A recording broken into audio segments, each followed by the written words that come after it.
Hello, and welcome to the North Coast Journal Preview.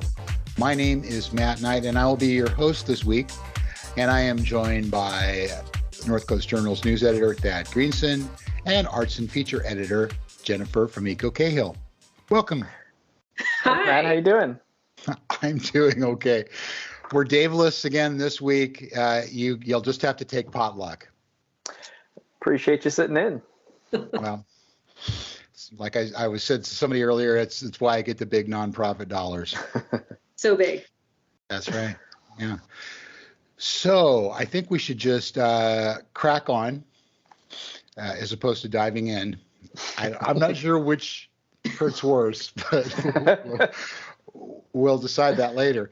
So Thad, why don't you tell us what's on the cover of the North Coast Journal this week?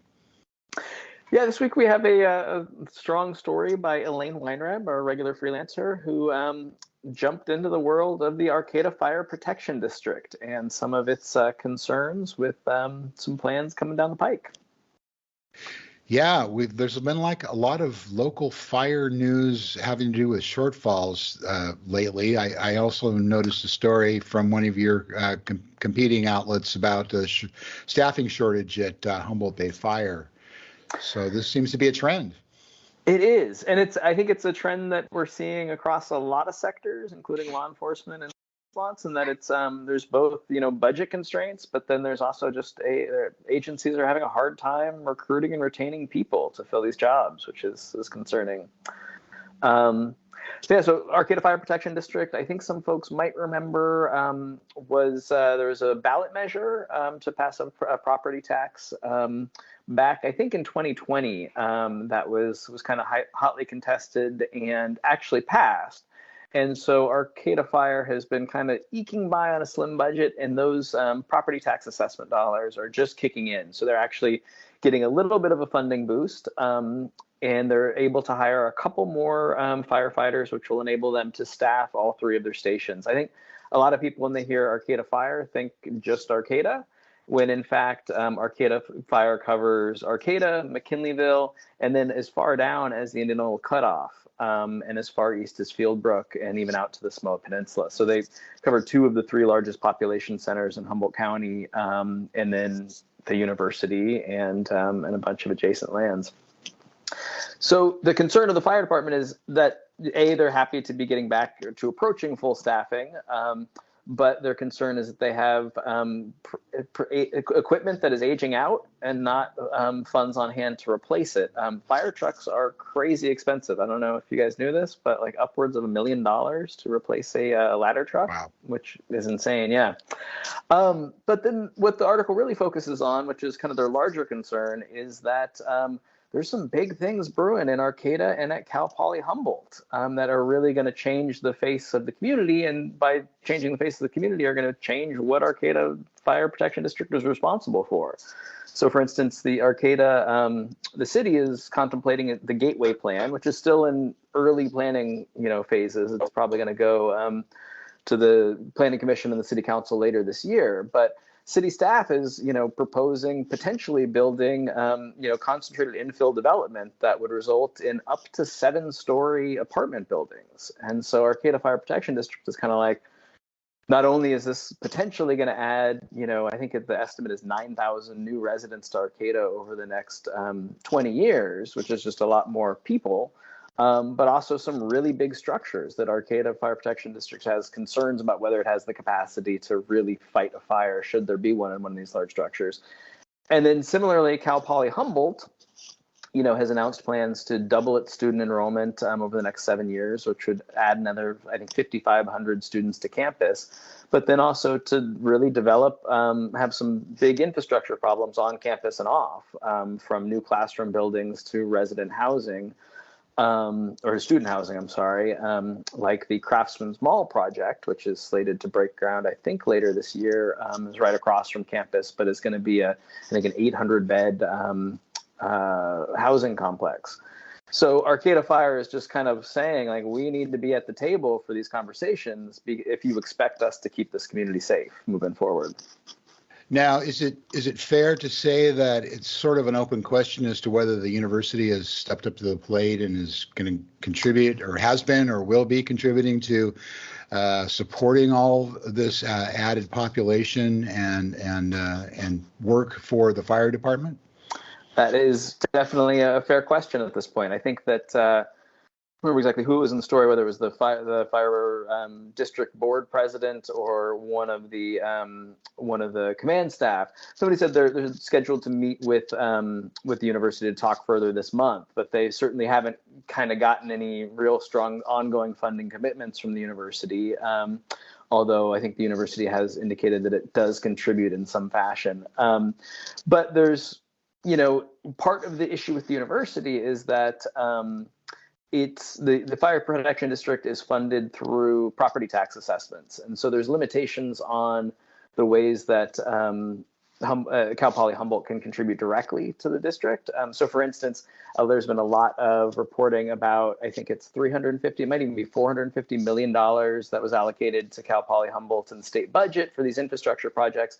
Well, they're kind of statutorily bound not to turn any of that money over to a fire protection district. So even if the university wanted to, it would be illegal for them to kind of contribute some of that funding.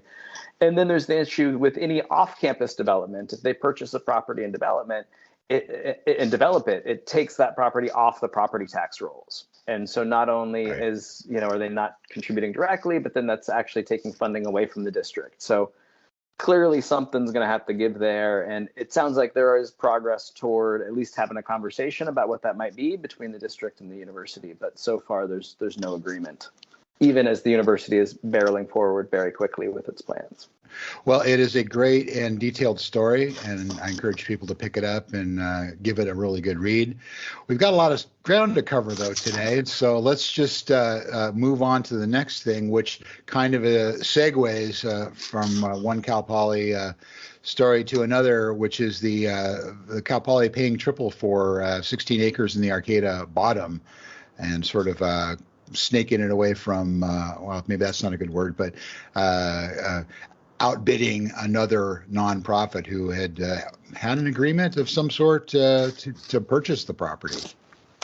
Yeah, so this is another kind of in-depth one that I really encourage everybody to read, because we're just going to be able to go over kind of the highlights. But yeah, Kim Weir has a story in this week's edition that Cal Poly Humboldt recently was announced last month that Cal Poly purchased this property in the Arcata Bottoms, and it kind of came out of nowhere. The property isn't on their master plan, didn't appear on kind of any of the infrastructure roadmaps that they put out kind of after getting the Cal Poly designation and all that new funding.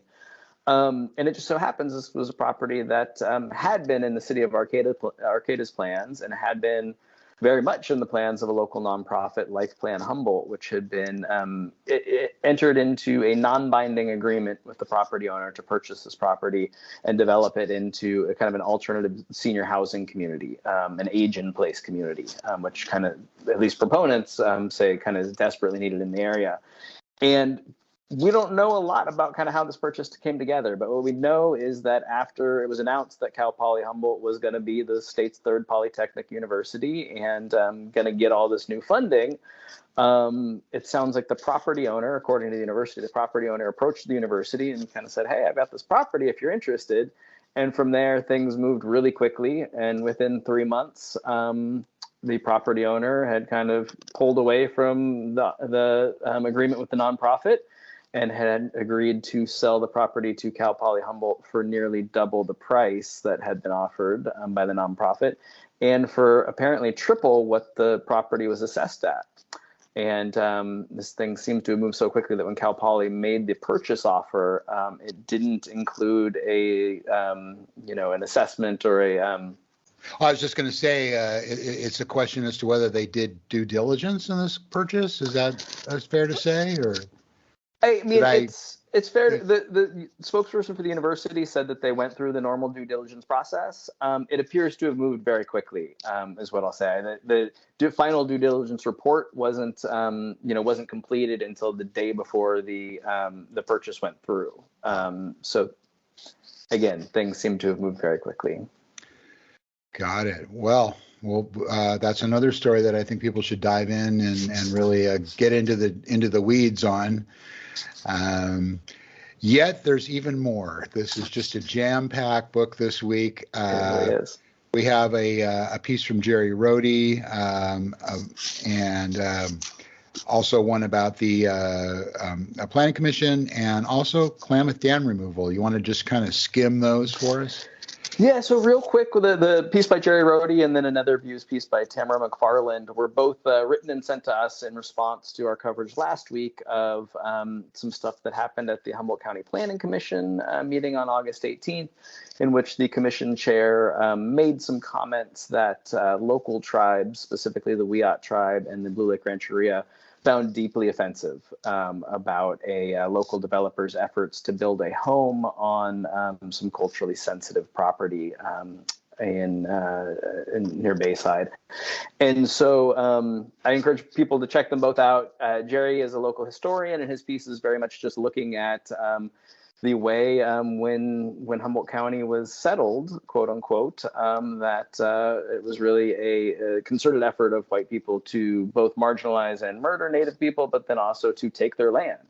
And so by the time Natives were allowed off of local reservations, all of their land had been taken. And so the piece is headlined, "This is their land," and it is very much I'd say an urging of a local historian to see, for people in present day things like the Planning Commission, to see the historical context behind land use decisions. And then Tamara McFarland's piece is very much looking at just kind of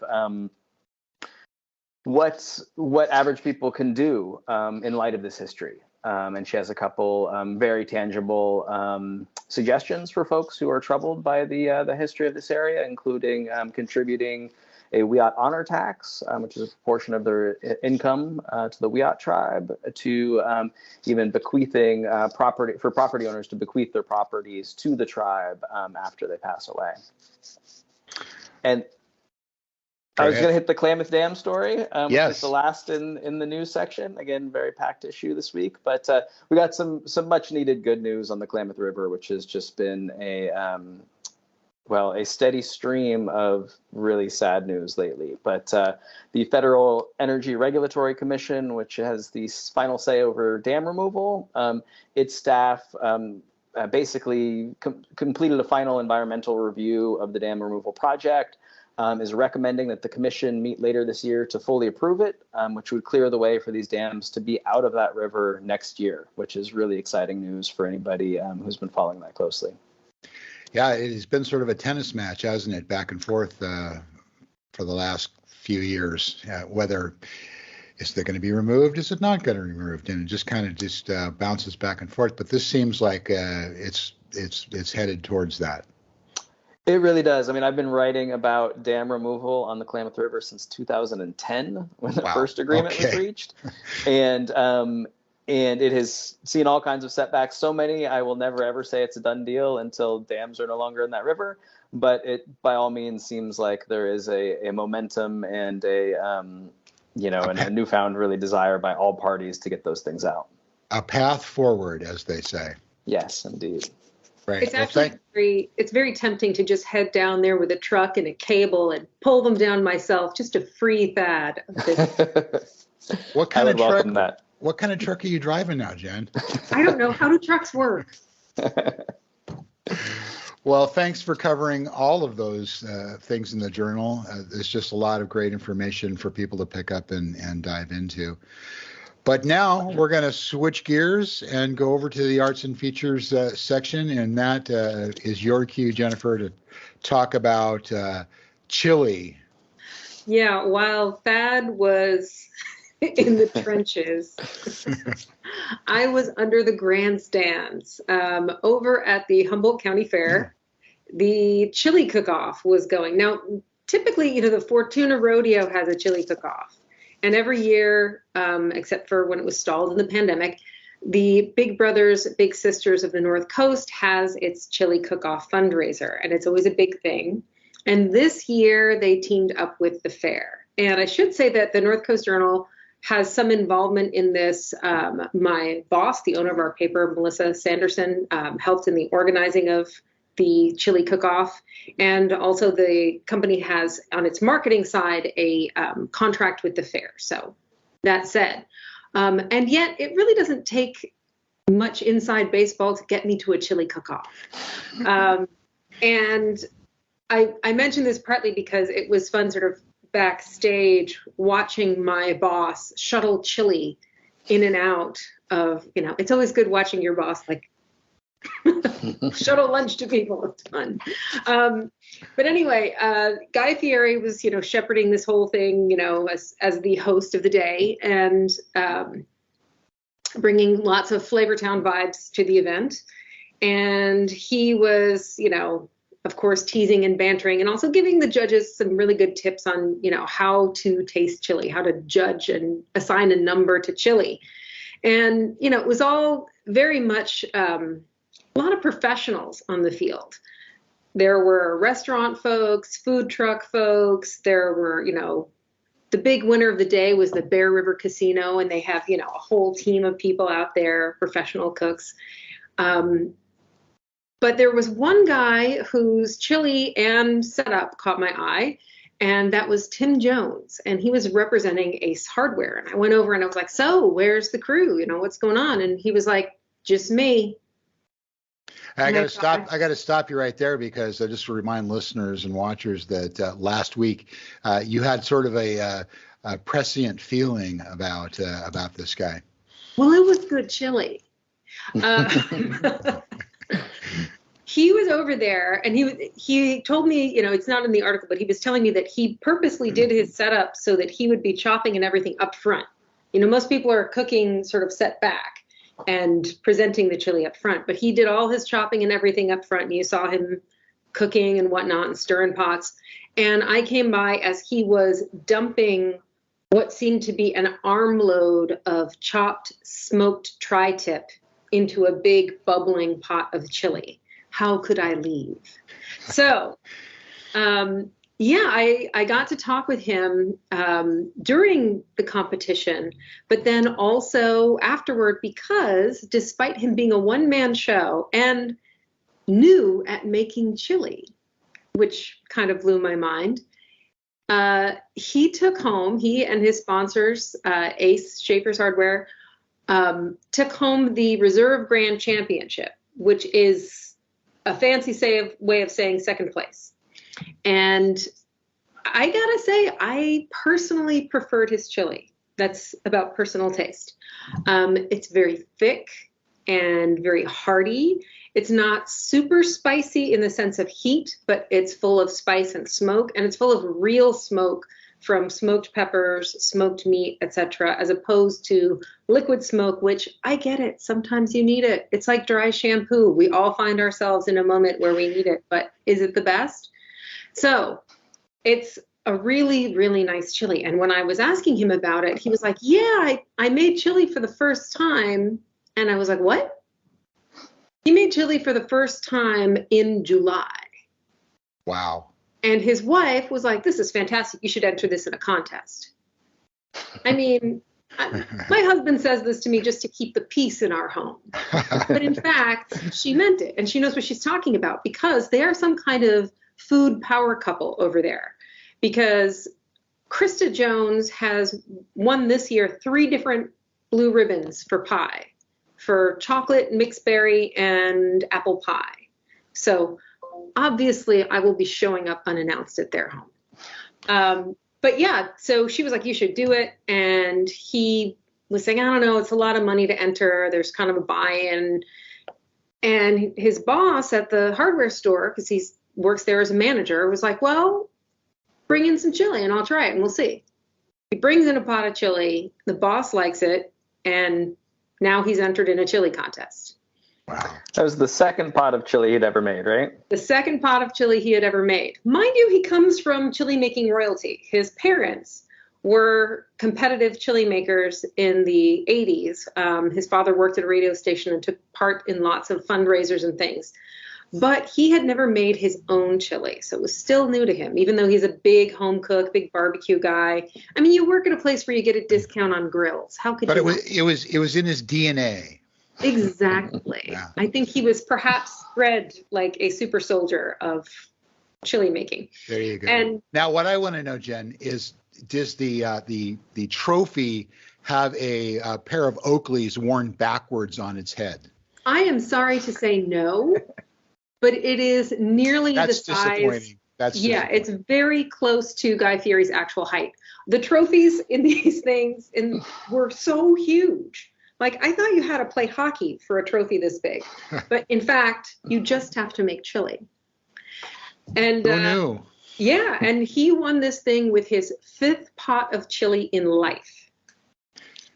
Some people are just born lucky, I guess. Born with the skills to pay the chili bills. And I'm very excited actually to try a variation of it, since he was really open, except for one secret ingredient, about his process, which involves smoking meat first and letting it rest and breaking down collagen and science. Wow. But impressive. It's good. And, his big thing was it has to be thick. For him, he's one of these people who wants to put it on a with a piece of cornbread to be able to float it in there without it getting soggy, or to be able to put chili on a hot dog and not have it fall off. And that's my kind of chili right there. Yeah. Right. Now, Jen, in the 2 minutes that we have left, why don't you talk a little bit about the NCRT Midsummer Night's Sleep Perchance to Dream show coming up here? Yes, NCRT, North Coast Repertoire Theater, finally brought some Shakespeare back to the stage, because for a minute they were looking a little bit cursed by the Scottish play, with COVID shutting them down twice for Hamlet. But they are back, and they have Midsummer Night's Dream, and Tigger Bouncer Custodio has a wonderful review of it. A wonderful read, but also very into it, which is not easy, because Tigger is very picky and does not like a pretentious Shakespeare play. But that's what I've heard. I've heard that about it. He may have mentioned. But this one is full of color and costuming. And, after being, a few years in my sweats in the house after COVID, it's nice to think I can go and see a really great take on Shakespeare that also has a velvet corseted jumpsuit and a floral gown that lights up. Wow. Okay. I mean, things are fancy and fun, and you really felt that the understanding of the material came through, and that they brought something really joyful forth. And it's a pleasure to go see, and I hope everybody will get the chance to see it this weekend. Nice. All right, well, that's about all the time we have this week. North Coast Journal is on newsstands now. It's also available online 24/7. Pick up a copy, be informed, be entertained. Thad and Jennifer, thanks so much for being here, and we'll see you next week. See you next week.